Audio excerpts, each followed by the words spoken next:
how do you make something happen within a time limit when you've got sort of the pressure of time happening, but you sort of don't want to be pressured by time? Yes, things can happen magically, miraculously. They can fix by a certain time. I have a great example from my own life. A little over 10 years ago, I actually was in a really bad situation. My house was going to be foreclosed upon.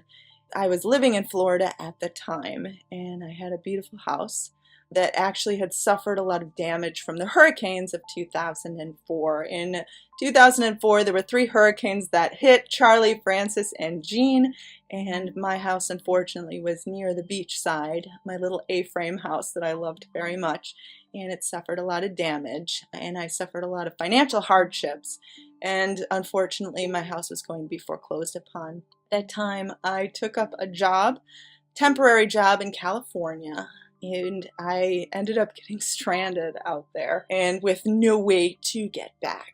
And my cats were still living in the house in Florida. They were being sort of taken care of by a pet sitter who I was paying. And when my job ran out in California, I was pretty much stuck. I was really stuck. Now, this situation lasted about 3-4 months, and every single day I lived in fear. I lived in worry. I didn't know anything about thoughts creating things at this time. Knew nothing about it. Knew absolutely that it had no relation in my life whatsoever. The job I had been working in California was a petitioning job, and the group of people that I was with brought me to Las Vegas. There was supposed to be work there petitioning. There didn't end up being any work there. So again, I sort of got stranded. Did not have any money, did not know what to do.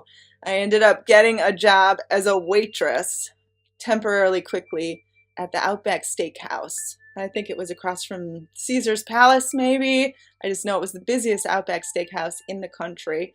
And it was sort of temporary money, but I was living in a hotel. I was actually living in the Klondike Hotel before it was torn down. And I was sort of living day to day, had no idea how I was going to save my house in Florida. I was obviously in default with my mortgage. It was going to be foreclosed upon by a certain date.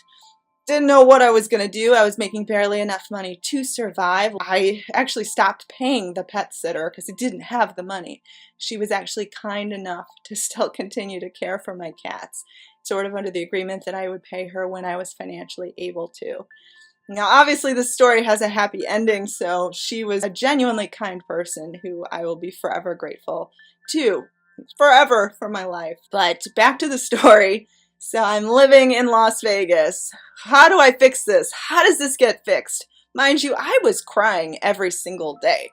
I had no idea what I was going to do. All of my belongings were in my house. Now, both of my parents had passed on. All of their belongings were in this house, like my mom's wedding dress, things like this, like keepsakes that are irreplaceable. My cats are there. My house is going to be foreclosed upon. What do I do? Again, I'm crying every single day.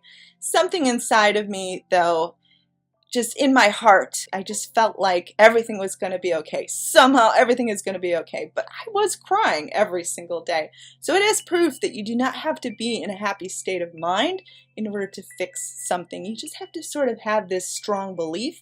And I think especially when things have an urgent time limit, you need that core belief that somehow it's going to work out. Now, mind you, I had no idea how it was going to work out, but somehow it was going to work out. I was actually in an abusive situation at the time. The person who I was with was an alcoholic and was physically abusive. The way I wound up back in Chicago, which is where I'm from, was through a situation that I had with him where he physically attacked me. We sort of had an altercation one evening. I called my grandmother and she heard what was going on and she heard that I was physically in danger. She was kind enough to fly me out on the next plane back to Chicago, but she wasn't sort of in a position to help me out financially. She was in a position to get me to safety, which is what matters, but sort of the financial aspect was up to me. So she gave me a place to stay, which obviously I'm forever grateful for. But in order to financially get out of my situation, it was up to me.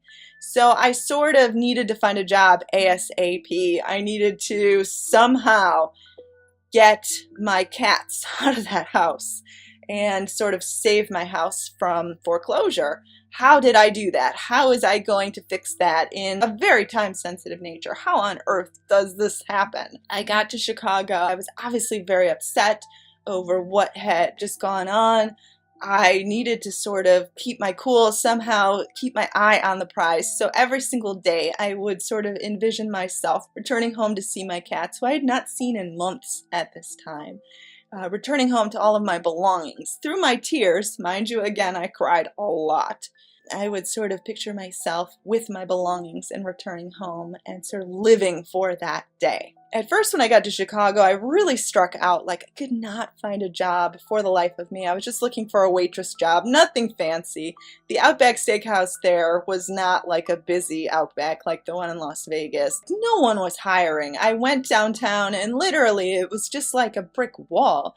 No one was hiring. It's crazy. It was summer and I just was not running into any success at all. So my uncle, my wonderful uncle, happened to have gone to high school with someone who owned a restaurant nearby. So he contacted this person, who I don't know if he had spoken to this person in a while, but they obviously remembered him from high school, and somehow set me up. And even though they weren't hiring, they somehow took me on, and I actually started the next day.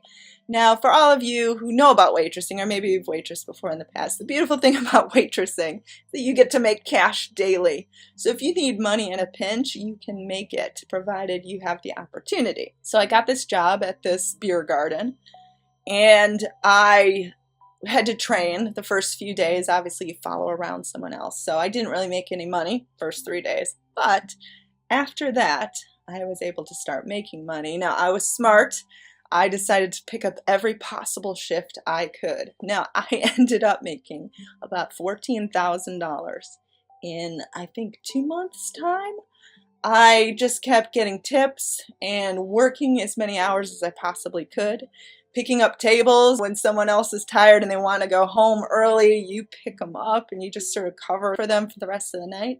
And again, I ended up making $14,000 in less than 2 months. And I was able to finally pay the pet sitter who had been so kindly been taking care of my cats. I ended up filing bankruptcy. I think it was a Chapter 13, which in the state of Florida meant that they were not able to sell my house at public auction. So I saved my house. I ended up actually getting a buyer for my house. It was someone who actually knew one of my other uncles. And for some reason, she had enough money to buy a house.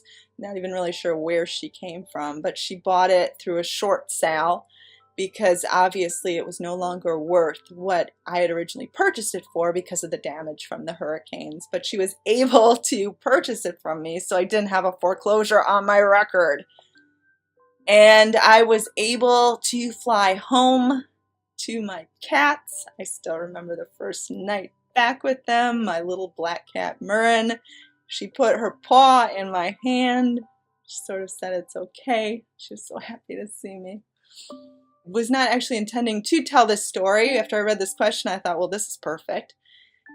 So I want to say, when you are down to the wire, when you need to get something done fast, it's a core belief within you. In situations like that, it's kind of impossible to be happy. Like, I don't know how I would have actually been happy through all that turmoil and all that stress. There's really no way that you can be happy in situations like that. And you shouldn't expect yourself to be happy, but you should expect yourself to be determined and to sort of stay level-headed, to sort of look for these opportunities as to how things can get better, to how you can get out of the situation that you're in. Mind you, I got out of a very scary financial situation. I was about to lose my home. I was about to lose my cats. I was about to lose all my belongings. I was in an abusive situation. I was able to overcome all of these situations through determination. I admittedly knew nothing about my thoughts having anything to do with my life. I knew nothing about sort of the power of positivity, but I did sort of have a core belief within me that somehow everything was going to be okay. I cried a whole lot. I don't think I've ever cried so much in my life. Started crying where your head hurts, where you can't even open up your eyes. But through my tears, did what I needed to do. I got up, I worked those shifts, I worked those extra hours when the other girls were sort of lazy and wanted to go home. I took that opportunity, took every opportunity that was given to me. When I came across brick walls, didn't give up. And I think that those are really important things to remember. So I hope this video could inspire you. I'm obviously in a much different place now than I was then. And I'm forever grateful to have surpassed these things and to share these stories with you, because I hope they can inspire you. So if you're in a bad place now, I hope that it can inspire you, that you can transcend it to something better and to a better result. At that time, there was YouTube. I certainly didn't have a computer. They didn't have it on your phone, so you're lucky to be able to watch things to inspire you if you are in a bad situation right now.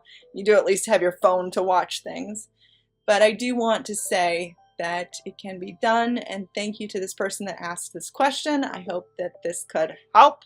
Again, when you are in a situation that's time sensitive, it's more about the determination, the belief within yourself. It's okay to cry. And sometimes in those situations, it's okay to cry. Don't think that you can't cry, because I cried a lot and it got better. But you do have to have that determination within yourself and that hope for a better outcome and a better future. So I am Veronica. You can email me at veronicaisles@gmail.com. You can visit my website where I offer one-on-one coaching, veronicaisles.com. If you liked this video, please subscribe to my channel. I hope to have 100 new videos released really soon. Well, maybe I'll even do 200 this year. I'll try my best. That you have a wonderful day.